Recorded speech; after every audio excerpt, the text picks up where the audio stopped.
Max Wasna, on vient de le voir. Hein. Eh bien, encore une fois, Taupo n'a pas réussi à Michel Bourès, qui avait pourtant de belles ambitions cette année. Il s'était bien préparé. Alors pourquoi cet échec, ce semi-échec, hein, il finit entre la 20e et 25e place.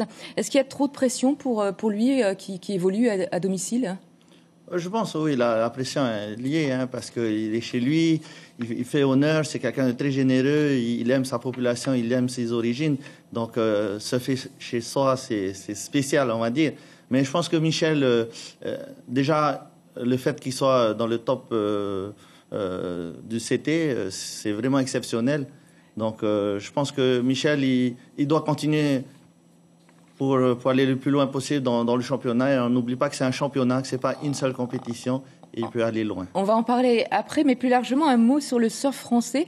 Est-ce qu'il faut retenir aujourd'hui la belle perf de Joanne Duru, qui avait déjà scoré à Fidji, qui a scoré en Afrique du Sud et qui était au round 3 cette année? Pas mal pour un jeune de 28 ans.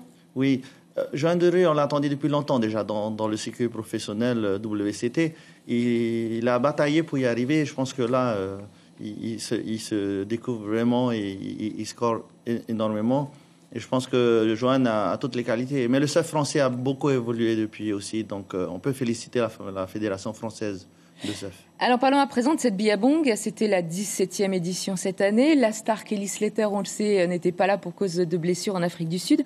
Très concrètement, est-ce qu'on connaît les retombées économiques au bout de 17 ans de cette compétition, à la fois pour la presqu'île, pour Taupo et également pour Tahiti? Oui, bien sûr, la WSL, depuis aussi l'ASP Billabong, avait donné des statistiques sur le nombre de vues qu'ils ont sur Internet, nombre de gens qui viennent, qui sont remis à la Fédération tahitienne de surf, qui le met en avant pour les s'ils font aussi de subventions et pour pouvoir développer le surf. Mais aussi la commune, surtout la population, bénéficie des retombées. Mais en premier lieu, je pense que le pays a fait... Cet événement fait connaître le pays dans le monde entier. Oui. Et... On parle de 50 millions de vues, hein, je crois, sur le site de la WSL pendant l'épreuve de la billabong. Hein. Donc j'imagine qu'effectivement, en termes d'affichage, c'est énorme pour vous. Oui, c'est énorme. Et surtout, la promotion du pays, montrer notre beau pays au monde entier, c'est avec fierté que les gens s'intéressent. On sait que le site de Taupo ne se prête pas au très grand public comme les côtes de Californie ou les côtes des Landes en France. Est-ce qu'on peut cependant envisager d'autres compétitions? Est-ce qu'on pourrait faire revenir les filles, par exemple? Mais il y avait déjà les filles à une époque. Hein. Ils ont arrêté parce que les filles avaient assez peur quand même de cette vague. Mais on a d'autres spots sur la presqu'île notamment, et même sur Tahiti et dans la Polynésie. On pourrait faire revenir les filles. Après, c'est une volonté de travailler ensemble avec le pays et WSL. Un tout dernier mot, il reste sur le calendrier, donc la Californie, les Landes, enfin la France, le Portugal et Hawaï.